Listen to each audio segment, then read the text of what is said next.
Boa tarde, povo de Deus. Sejam bem-vindos à nossa tarde. Seja bem-vindo a este momento de oração, né?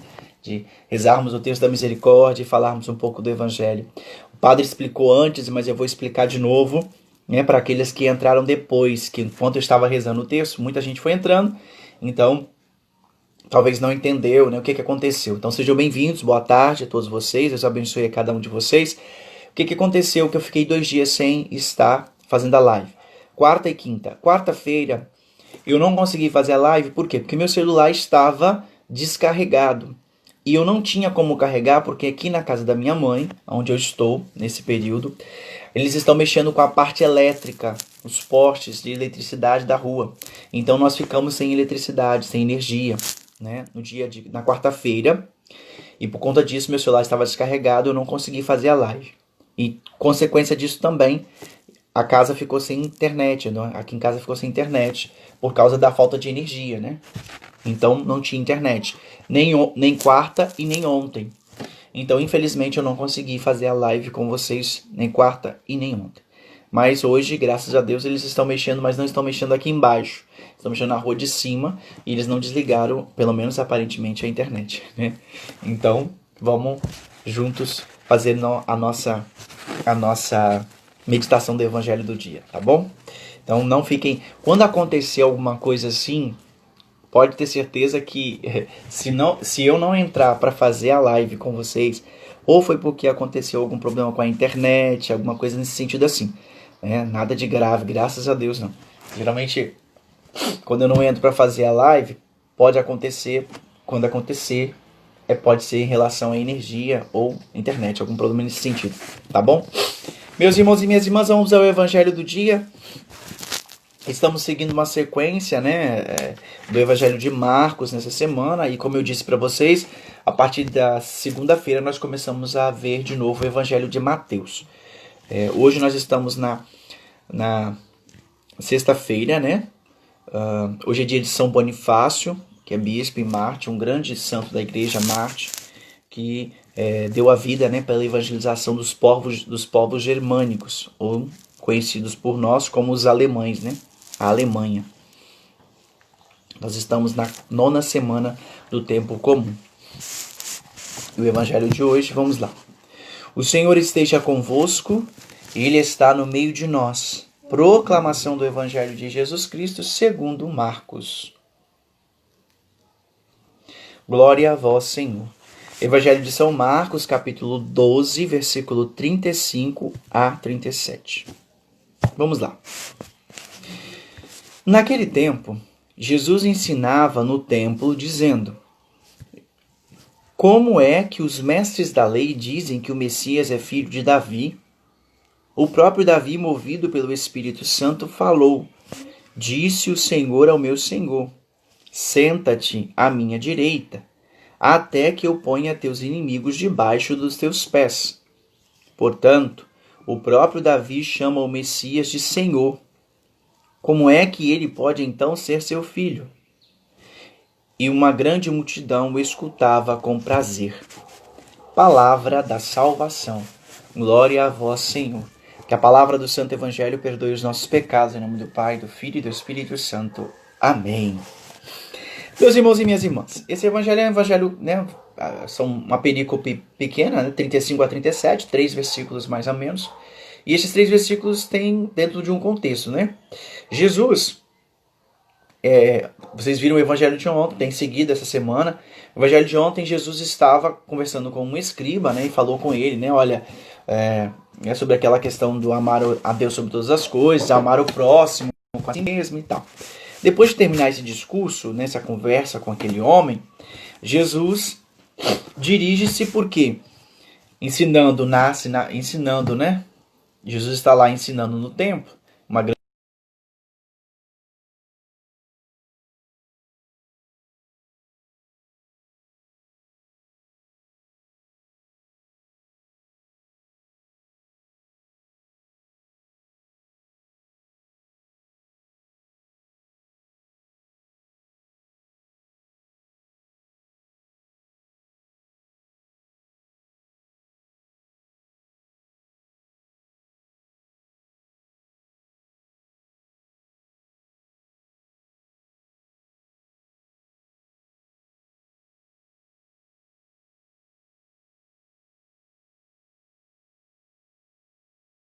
Porque, na verdade, a promessa messiânica que passava pela cabeça dos judeus era o quê?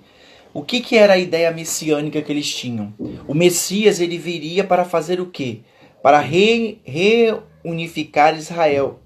O Messias viria para derrotar o poder romano e trazer de novo a hegemonia do povo hebreu. De que forma? Porque o passado do povo hebreu, Davi foi essa figura muito importante para o povo hebreu, porque ele unificou o reino. Davi viveu um tempo de paz, Davi fez muitas grandes coisas para o povo de Israel. O tempo de Davi foi um tempo de glória para o reino de Israel. Meus irmãos e minhas irmãs. Aí agora vai ficar um pouquinho assim mesmo, eu acho, por causa da internet mesmo. Mas vamos tentar, né? Mesmo com o travamento da internet, vamos tentar continuar seguindo. Não posso fazer muita coisa, não. Infelizmente. É a internet mesmo, não posso fazer muita coisa. Tá bom?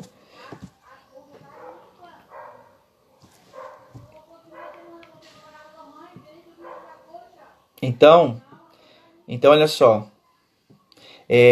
Jesus, ele vai mostrar aqui, né, dentro desse evangelho. Então o que acontece? Havia essa ideia clara, essa ideia de que o povo de Israel esperava voltar àquilo que era antigamente.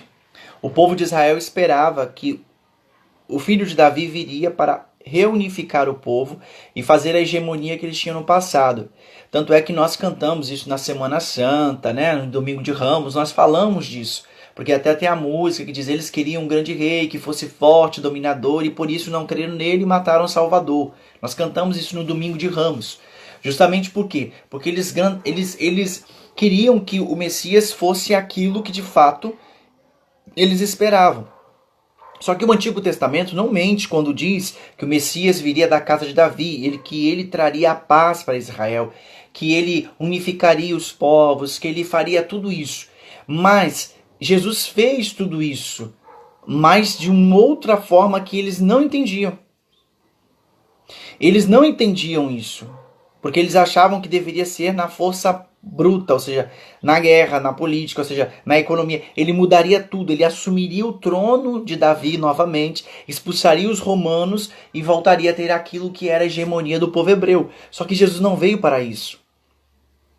Jesus não veio para isso. Ele veio para unificar os povos, raças e nações, mas nele unificar e fazer eles conhecerem o caminho de volta para o Pai. Trazer eles a paz, uma paz que vem de Deus, não uma paz com ausência de guerra. Não era isso. Só que na cabeça dos judeus eram isso, na cabeça dos hebreus, né? Eles esperavam um Messias assim. E aí, quando Jesus é questionado, Jesus automaticamente responde. Responde o quê? Ele responde dizendo isso que nós ouvimos aqui no texto, olha. Como é que os mestres da lei dizem que o Messias é filho de Davi? O próprio Davi, movido pelo Espírito Santo, falou, né? Disse o Senhor ao meu Senhor: senta-te à minha direita até que eu ponha teus inimigos debaixo dos teus pés. Isso está no Salmo, né? Que Davi faz. Depois ele diz: portanto, o próprio Davi chamou o Messias de Senhor. Como é que ele pode então ser seu filho? Jesus não anula, meus irmãos e minhas irmãs aqui, em momento algum, o Messias que ele é. Jesus não anula isso e não tira em momento algum esta ideia de que ele era o Messias, porque ele é o Messias. Mas ele não é somente o Messias.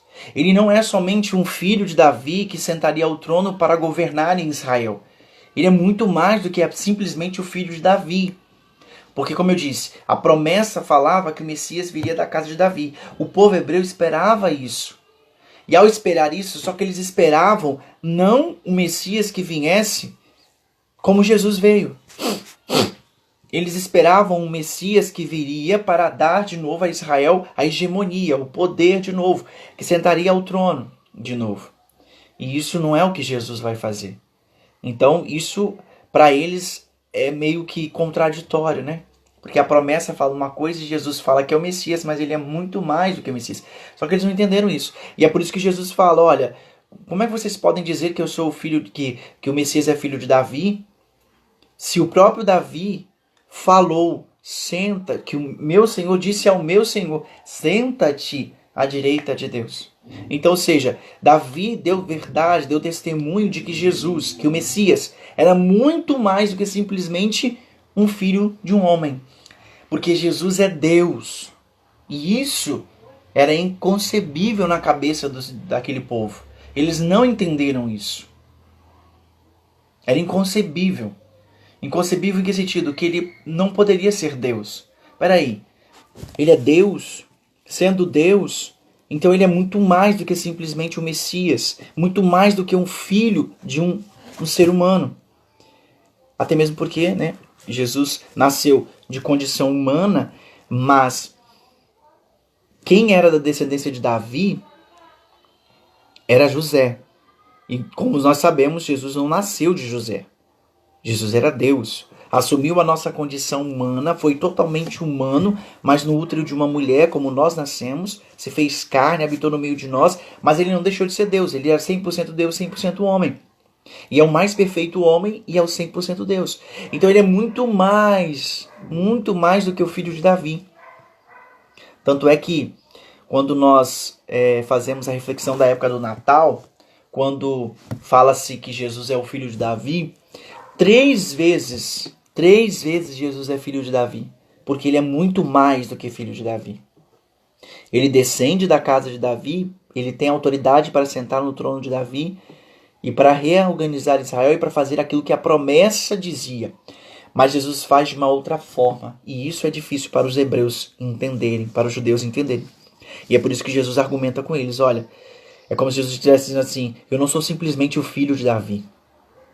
Eu sou o filho de Deus, encarnado no meio de vós, na casa de Davi. Mas eu sou filho de Deus, sou mais do que isso. Aqui, meus irmãos e minhas irmãs, gera, né, essa incompreensão da parte do povo. Porque eles não entendem, horas. Ele é filho de Davi, mas é filho de Deus, é o Messias. Há uma confusão na cabeça destes homens e mulheres daquele tempo. E isso é muito interessante, porque eles esperavam alguém, e esse alguém veio de uma forma que realizou tudo o que eles queriam, mas não da forma como eles queriam. Realizou o que eles esperavam, que estava no Antigo Testamento, mas de uma forma diferente, né? Então, isso é o diferente do Evangelho do Novo Testamento, porque o Messias cumpre a promessa. A promessa de Deus ela é cumprida. O Messias descende da casa de Davi, o Messias vem para libertar Israel, mas a libertação que o Messias promove não é uma libertação política, social, econômica. O Messias liberta o povo de Israel de o poder da escravidão do pecado. O Messias liberta o povo de Israel, leva o povo a verdes pastagens, alimenta quem tem fome, dá a água a quem está com sede, indica o caminho do bem, mostra tudo aquilo que no Antigo Testamento os profetas falavam de Jesus, do Messias, se cumpre. Porém, não como os judeus esperavam. Eles esperavam de uma outra forma. Porém, eles passam a ver que, quando Jesus fala isso aqui no Evangelho, Jesus está dizendo para eles, olha, Davi, né? Eu não sou apenas o filho de Davi. Eu sou muito mais do que o filho de Davi. Eu não sou apenas o Messias, eu sou muito mais do que o Messias.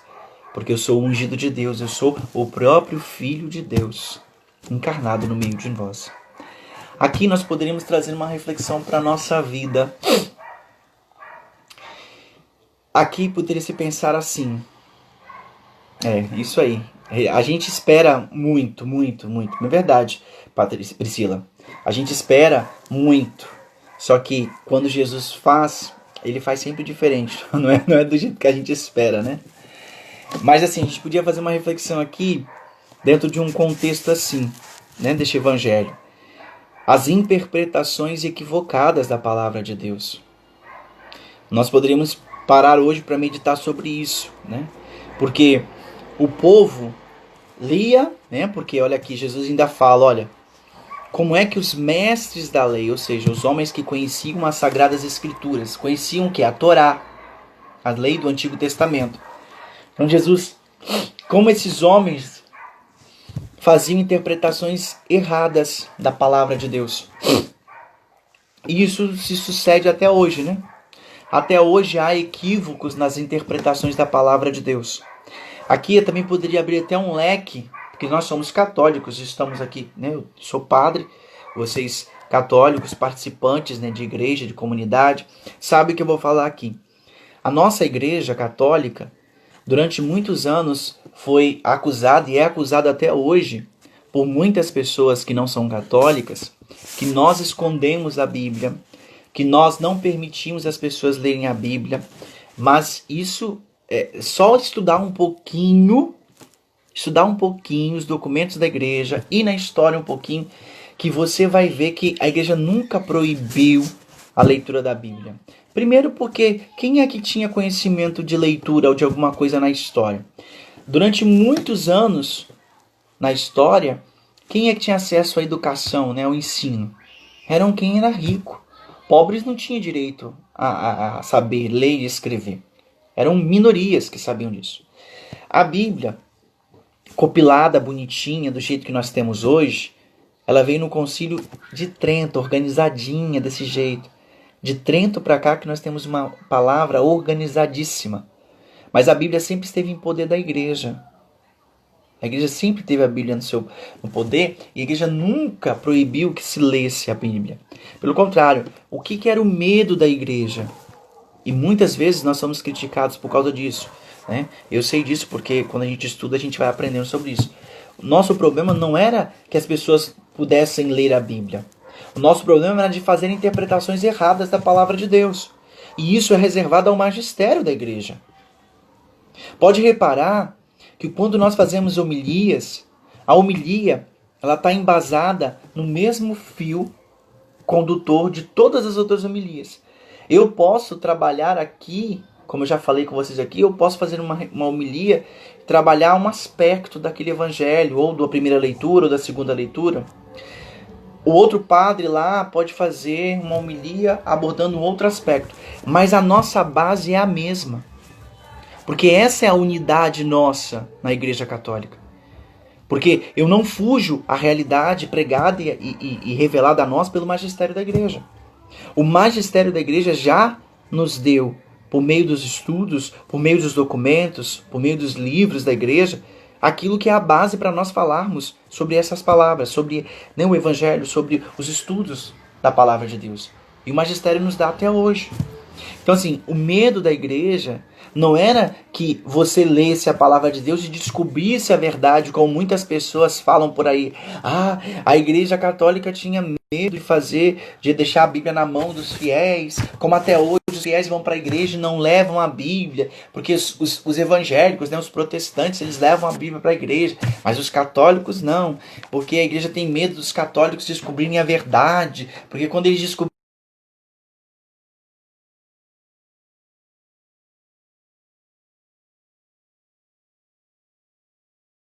a palavra de Deus. E isso, ao invés de trazer a pessoa para Deus, vai afastar a pessoa de Deus. Por quê? Porque elas vão seguir caminhos que não condizem com a palavra de Deus. Ah, padre, mas não quer dizer que só o magistério da igreja tem autoridade para trazer a verdade da palavra de Deus? Sim, sim. Por quê?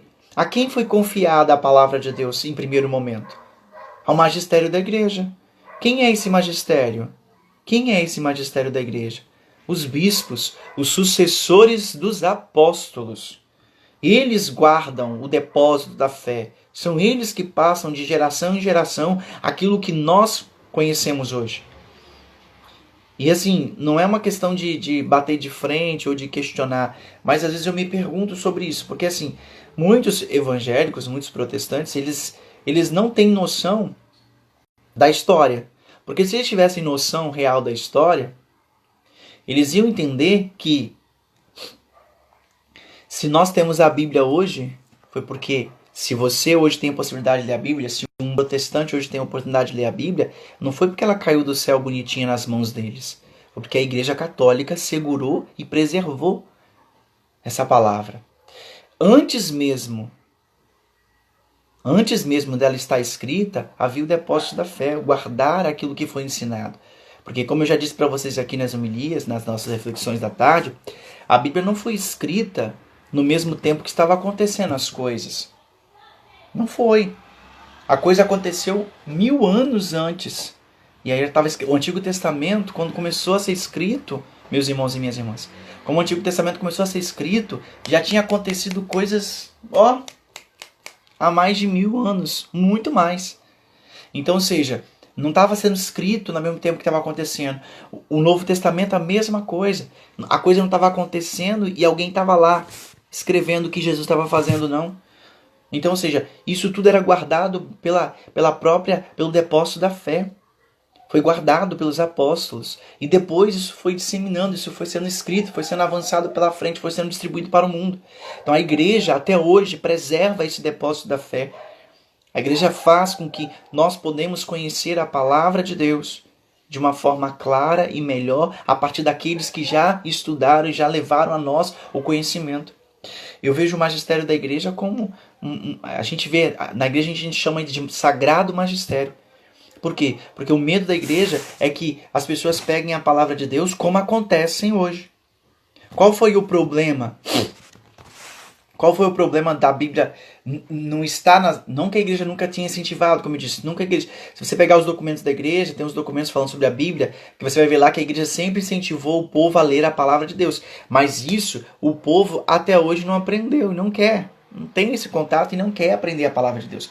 Mas qual foi o problema da Bíblia estar nas mãos de todo mundo e todo mundo ler da forma como quer? Os erros de interpretação. E olha o que aconteceu ao longo da história. Começar por Lutero e até os dias de hoje.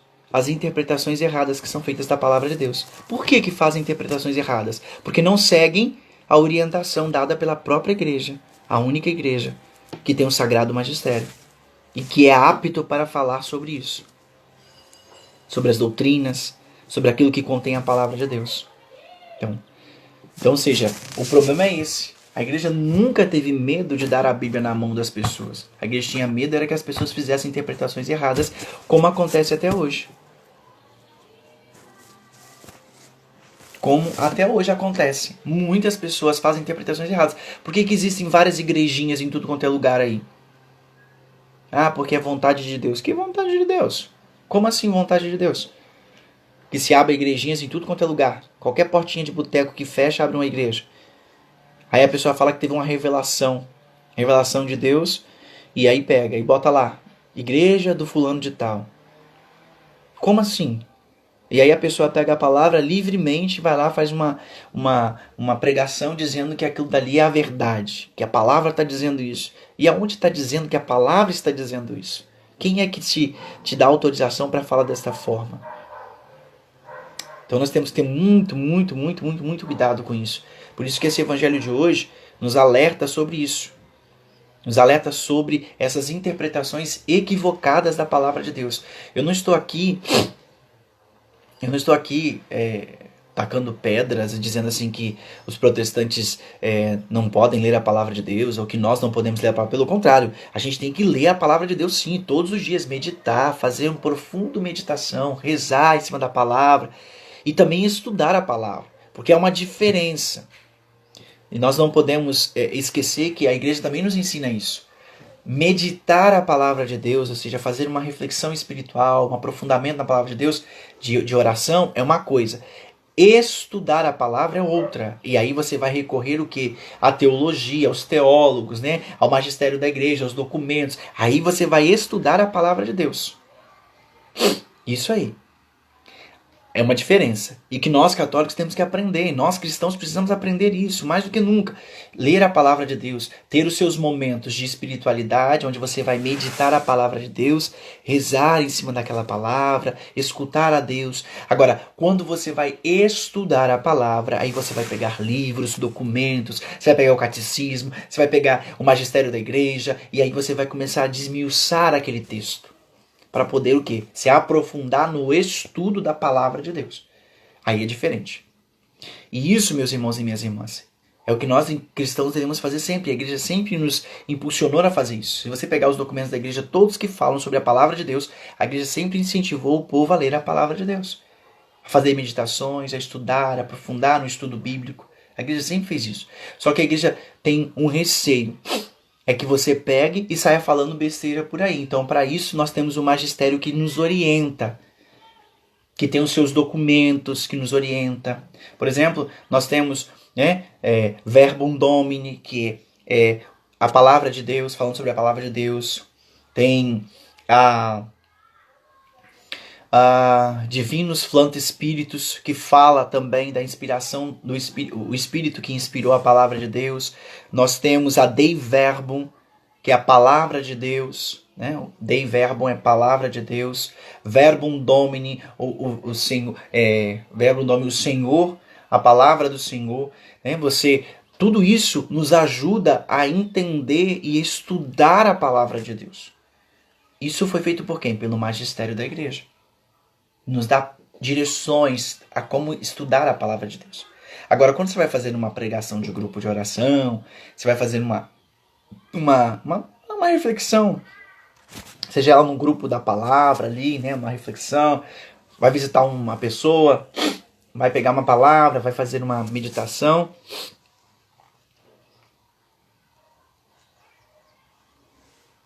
Então, você vai pegar ali a palavra e vai, eu vou ler aqui esse texto aqui, né, na casa de fulano, de ciclano lá. Ali é diferente, você não vai precisar de fazer ali um estudo teológico para fazer uma reflexão, porque é uma reflexão livre na qual você precisa simplesmente ter um mínimo de conhecimento daquele texto para poder falar alguma coisa para aquela pessoa que vai estar ali ouvindo. Agora, se você vai se aprofundar, né? É claro, se você tem um tempo maior, se você tem 1 hora para pregar, então aí você vai ter que se aprofundar mesmo, vai ler, vai pesquisar, vai sobre o magistério, vai nos documentos da igreja, né, dos magistérios, vai no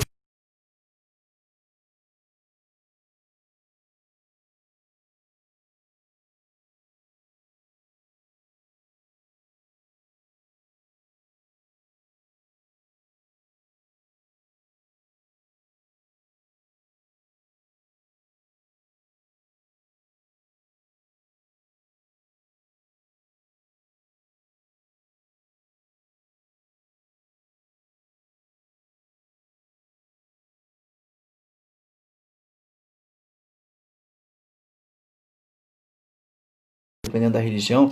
Então, a Igreja Católica possui a Bíblia completa.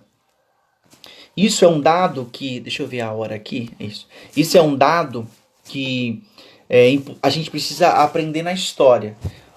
A Bíblia protestante, todas as igrejas fora da Igreja Católica, que a gente chama a Bíblia deles, que são Bíblia protestante, todas elas têm 7 livros a menos. Por que tem 7 livros a menos? Porque lá atrás na história, a nossa Bíblia primeiro foi escrito em hebraico, né? Depois, algumas partes em aramaico. Depois, quando houve a dispersão, né, dos judeus, a Bíblia foi escrita, o Novo Testamento foi traduzido para o grego. Por quê? Porque os judeus que estavam fora do seu território, eles foram para os lugares aonde estava sendo tomado por quem? Pelos romanos e pelos gregos. A língua que se prevaleceu foi o grego, chamado de grego koiné, que era o grego falado popularmente com todo mundo. É como se nós podemos dizer a língua popular, onde todo mundo falava. Então, a tradução foi feita para o grego. Por quê? Era a língua que se falava nos lugares. Não era mais o hebraico, nem o aramaico, isso aí já tinha passado na história. Né? Ou seja, não tinha mais. Era pouquíssimos que falavam assim, e o povo que estava nesses lugares, que eram cristãos, que se converteram ao cristianismo, eles precisavam conhecer a palavra. Só que a língua falada era o grego koiné. E com isso, a Bíblia sendo transcrita para o grego koiné, os originais do hebraico sumiram. Então, o que aconteceu? Preservou-se a Bíblia que nós temos, né, com a tradução grega. Depois, essa Bíblia de tradução grega foi traduzida para o latim. Por quem? Por São Jerônimo.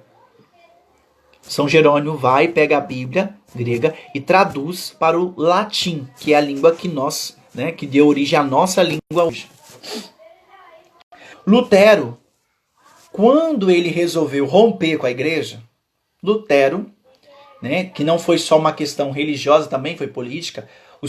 Naquele tempo havia uma política muito forte, no sentido assim, os imperadores, os reis e tal, os príncipes daquele tempo, eles queriam se livrar da igreja católica. E aí eles pegam e fazem o quê? Apoiam Lutero na tradução da Bíblia. Lutero vai traduzir a Bíblia para a língua alemã. E na tradução de Lutero, Lutero pega o grego, que até então era o original da Bíblia, pega algumas coisas do hebraico, porque não se tem o hebraico total, e ele faz uma comparação com o que São Jerônimo também fez.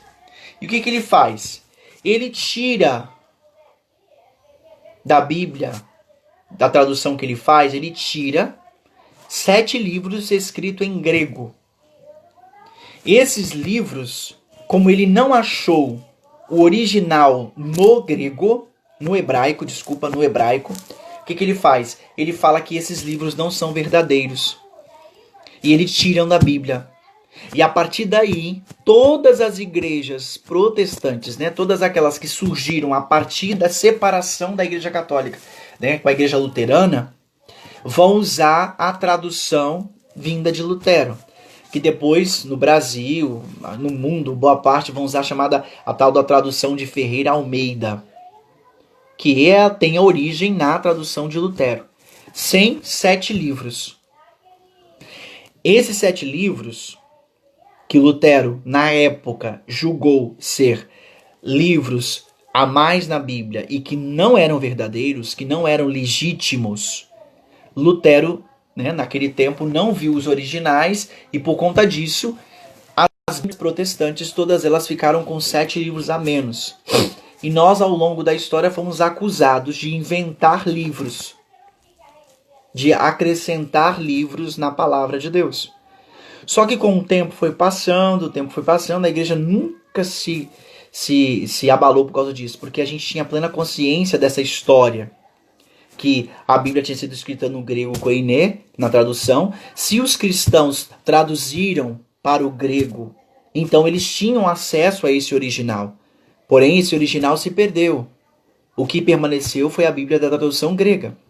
Se eles traduziram, nós não acreditamos em momento algum que eles tenham inserido livros que não faziam parte. Pelo contrário, todos eles fazem parte do cânon. E isso, o que aconteceu?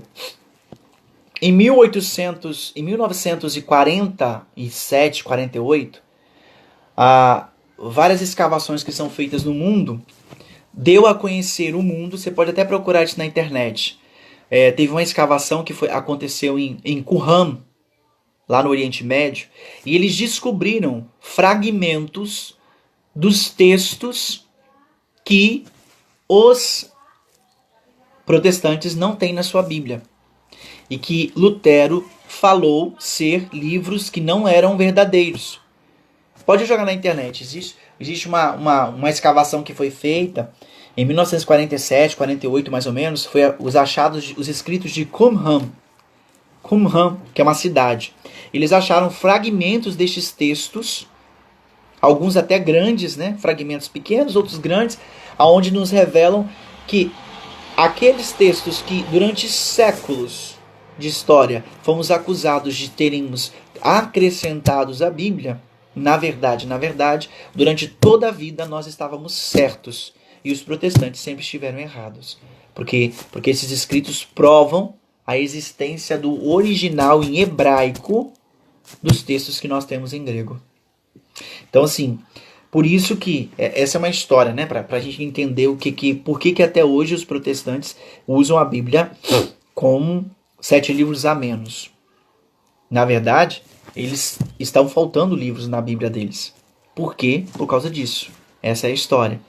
E na Europa, em alguns lugares, a Bíblia já foi acrescentada aos 7 livros. Só que no Brasil a gente sempre vai ter essa dificuldade. Por quê? Porque no Brasil, né, mais precisamente no Brasil, nós temos um protestantismo muito difícil de fazer comunhão com a Igreja Católica. Né? Nós tentamos, mas o protestantismo é muito difícil de fazer. Então, eles fazem o quê? Eles jamais vão aceitar que nós católicos a vida toda estivemos certos e eles estavam errados. Então, infelizmente, nós convivemos com isso no Brasil, né? Existem algumas partes no mundo que eles já fizeram. Eles já acrescentaram os 7 livros na Bíblia e colocaram como apêndice na Bíblia deles. Só que no Brasil, infelizmente, não fizeram isso. Por quê? Porque eles sabem que eles vão ter que dar o braço a torcer e dizer que nós católicos, a vida toda, estávamos certos. E nós não estávamos inventando livros. Mas enfim, é isso. É por isso que a Bíblia deles, protestante, tem 7 livros a menos. E nós temos esses 7 livros, que são os originais, na verdade. Tá bom, meus irmãos e minhas irmãs? Muito bom estar com vocês mais uma vez. Deus abençoe, tá bom? Um abraço para todos vocês. Vamos pedir a bênção de Deus. O Senhor esteja convosco. Ele está no meio de nós. Que desça sobre vós, vossas famílias, sobre todos aqueles que você traz no pensamento, no coração neste momento. De forma especial, aqueles que estão doentes nos leitos de hospitais, aqueles que estão isolados em casa, aqueles que perderam os seus entes queridos. Lembra aqui da família do seu Nodir, né, o Guilherme, o seu irmão, que perderam a sua mãe, seu ente querido, há 2 dias atrás, né? Também peço por todos aqueles que estão passando por tribulações neste momento e também pelos nossos aniversariantes de vida e de vida matrimonial. Deus abençoe a cada um de vocês, em nome do Pai, do Filho e do Espírito Santo. Amém. Tchau, meus irmãos. Até amanhã, se Deus quiser. Deus abençoe. Tchau.